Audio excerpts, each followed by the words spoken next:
All right, what is going on, buddy? Welcome back to another day of SaberSim's DFS office hours. Today is Monday, April 22nd of 2024. Looking ahead, we have a 7-game MLB main slate today. We have a 7-game MLB main slate, 3-game NBA main slate, and 4-game NHL main slate. So plenty of DFS action coming at you today. For those of you who are new here, welcome.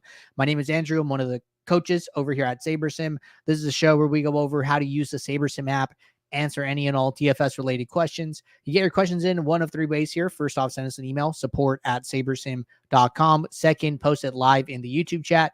Third way, post it in the office hours channel in our Discord server. If you're not in our Discord and want to get access to that channel, there is a link in the description of this video. You also get access to our similar channels, individual sport channels, and you get access to the rest of the SaberSim team. So can't say enough good things about the Discord. With that said, we do this show Monday through Friday, 4 p.m. Eastern, and we do the show on Saturdays at 11 a.m. Eastern. So tune in and get your questions answered. But with that said, looks like we have plenty of questions rolling in here. I'm going to get the SaberSim app pulled up. We're going to start with questions that came in the Discord as always, and then we will jump over to the YouTube chat. So first question came in earlier. I had to think about this one, so I answered it in the Discord, but did want to cover it for everybody tuning in here. So Slippin' Jimmy asked, I want a rule that would make my non-stacked players have a high probability of stealing bases. I've been trying to set up a rule for that, but can't get it to work. Thanks for your help. So I had to think about this one a little bit. This is kind of similar to like the home run rule that we talk about, where it's like, hey, I want to make a rule where like my one-offs have a good higher are more likely to hit a home run, right? So you would write this kind of in a similar way. So what I would do is I would go to my lineup rules. I would do a group automatic rule. And what I would do is you're going to have to come in here and sort by stolen bases. To see the detailed stats, you got to be on the pro or ultimate plan. And so when you see the stolen bases, you got to basically pick a number here. So I just scrolled down a little bit and I settled on like 0.1 stolen bases. So what you're going to do is you're going to change use to if, and then you're going to say if at least one player group by team. You're going to add a requirement where stolen bases is less than 0.1, then use at least one player on the same team. So what I'm saying is like, hey, if a guy has a low stolen base probability, I don't want to play that player by themselves. I always want to make sure that player is part of a stack. So what happens is that only players that are above that threshold can now be played in lineups by themselves. So you are writing it a little bit backwards, but that is how you're able to basically curate your one-offs to say, hey, my one-offs have to be higher chance of stealing a base. So a rule like this will work for that. All right, good question there. Next question here from DW5, looks like a feature request. Says, is there any way you guys could add batter-handedness for baseball? So I could definitely mention to the team that people are asking about this. So I'll make a note here and I will take it back to the team after the show for sure. All right, jumping over to the YouTube chat. Question from Mark. Really quickly, one thing I didn't mention is that normally on Mondays here, we announce the winners for any contest over the weekend, like the PGA Mini Challenge, like the Birdie Battle now. DraftKings still hasn't paid out for the golf tournament just because it was suspended and they finished earlier this morning. So we put a halt on announcing the winners for the Birdie Battle just in case there are any stat corrections, anything like that. We want to make sure that we get the winners right and we don't run into any problems. So I'm going to be announcing the winners for the Birdie Battle tomorrow, and we will make sure that we get those free tickets over to the winner tomorrow quickly so they can get entered into the contest. So I just wanted to keep everyone in the loop about that. All right, jumping into this question from Mark. I built around 120 lineups for the MLB slate last Saturday night. My pool of 5,000 contained 40% Mariner stacks. However, the actual lineups only contained about 1% Mariner stacks. My question is, what would the reason be for such a large discrepancy, and what would you do if you encountered this? Good question. So the biggest reason this is going to happen is going to depend on the sorting metric that you're using. And the reason for that is because different sorting metrics are going to surface different types of lineups to the top of your pool. So if you are sorting by projected score, you might get different lineups than if you sort by Saber score. If you're sorting by Saber score, you might get different lineups than if you sort by ROI. If you're sorting by ROI, you might get different lineups than if you sort by cash rate, et cetera, right? So I think this is a good thing to catch with your eye. So I'm glad that you're seeing it. And just like an example here, right? I come in and I look at like my top exposures. Dylan Cease and a couple of Cardinals batters are like the most common in my top 20 with Saber score.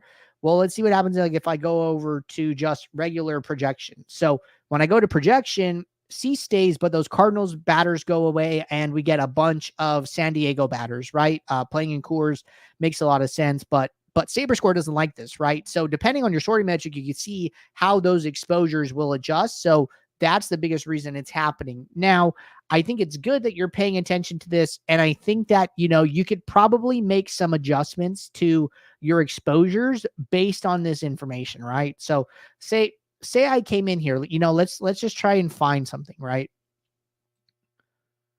This is like a bigger slate. I'm trying to see if there's anything that like really gets away from San Diego here. So I'm just messing with a couple of the sorting metrics. Nothing like, okay. So this is probably a good example here. So I just switched to this large slate Saber score. And right off the bat, if I come into my team stacks and I sort by pool exposure, San Diego is like far and away the highest pool exposure team. But in my top 20 lineups sorted by Saber score here, I'm not getting any of them. I am like full fading San Diego, right? This is like before mini uniques. This is before any adjustments. Like if I were to come in here and like basically max out mini uniques, let's see how far down we are. Lineup 63, lineup 375. So when I max it out and I get to 8 mini uniques, which is like probably the most I'm going to get to, then my exposures start to get flatter, and then I start to get more San Diego exposure, right? It looks like the biggest stack is like 25%, and San Diego's coming in at 20%. So a lot flatter across the board here. But when I leave SaberSim to do what it wants, it's going to take this super apparently like contrarian approach here and just full fade San Diego. So, this really comes down to like the risk management part of the process. And this is where we think users can add a lot of value, is by taking some time, letting the builder build the lineups that are coming out in the sim, but then spending some time after the fact figuring out, hey, which lineups from this pool do I actually want to take with me into the contest? So if I were seeing this, I would probably do something to try and not be so leveraged against San Diego. And for me, I would probably go the mini unique route of like letting mini uniques get me most of the way there. I think it's okay if you want to come in here and set like a minimum exposure, but like, hey, I want to get to, I don't know, 10%, 20% San Diego here. And that would make me feel a lot more comfortable. So I think you could do it either way here. But, those are the type of things that I think are important to catch when you run your lineups and make a conscious decision about which way you want to take it. Like, am I okay full fading? Am I not okay full fading? Do I need to make an adjustment? Do I want to match the field? Do I want to be over? Maybe I should use a different sorting metric if I feel differently. All of those things are okay, right? Like we have, plenty of sorting metrics here. And like, maybe you're like, you know what? No, I am on San Diego tonight. I like them. And then maybe you come and mess around with some other sorting metrics, right? Like when I come in here and change from Saber score to 99th percentile, all of a sudden the builder loves San Diego, and it is just, playing a ton of them in my lineups here, right? So like that's a way to be like, hey, you know what? I'm good with the chalk tonight.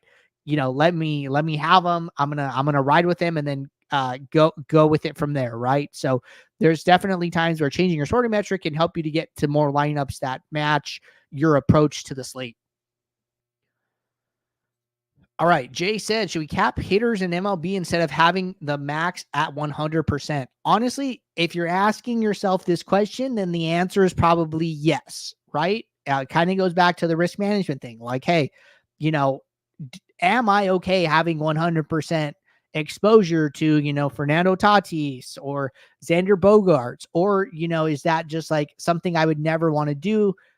One thing I always say is like, if at the end of the day, when you go to submit your lineups, if something about your set is making you uneasy, you probably need to go back and adjust something. Like if you're just like, oh, like your gut wrenching, you don't know what to do, it feels bad, it probably is bad for you, right? Like, hey, you got to submit lineups that you're comfortable with. You got to submit lineups that you want to root for. You don't want to be kicking yourself at the end of the night saying like, I knew I should have done this. Why didn't I listen to myself? So I'm really big on like, trusting yourself.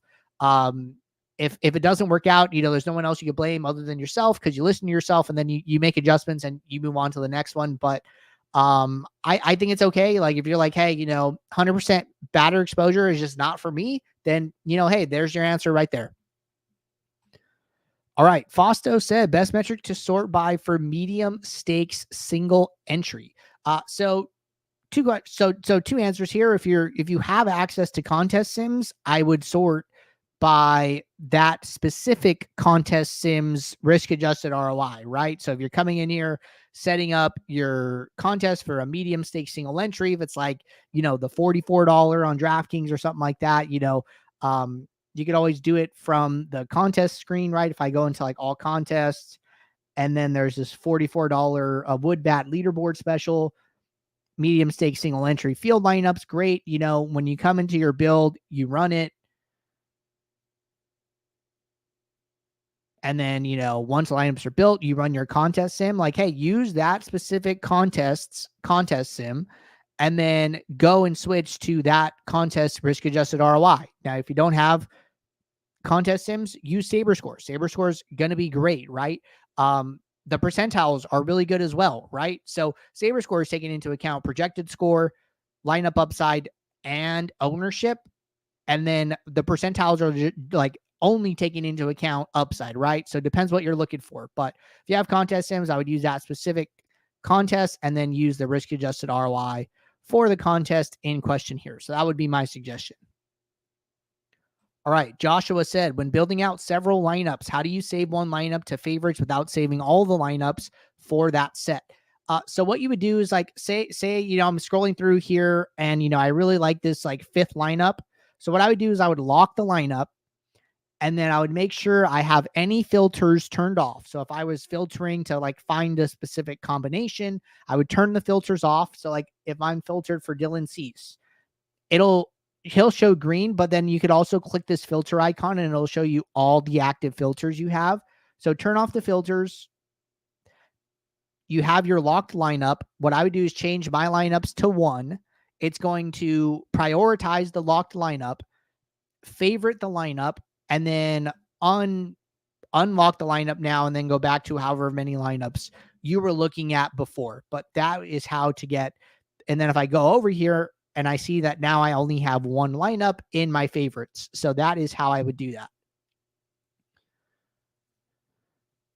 All right. Bubba Gump said, what I am asking is asking SaberSim, when I sort by win rate after a contest sim, how does SaberSim sort my lineups when I pick sort by win rate after a contest sim?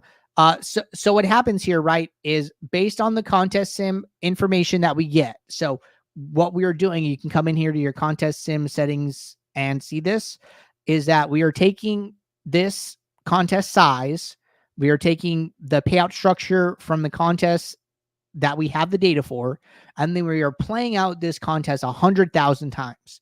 So what happens is that the lineups get like a payout distribution, like, okay, in contest sim 1, the lineup didn't cash. In contest sim 2, the lineup cashed. In contest sim 3, the lineup came in 7th, and et cetera, right? So we get all of this information about how a specific lineup did in the contest sim over a 100,000 sample size.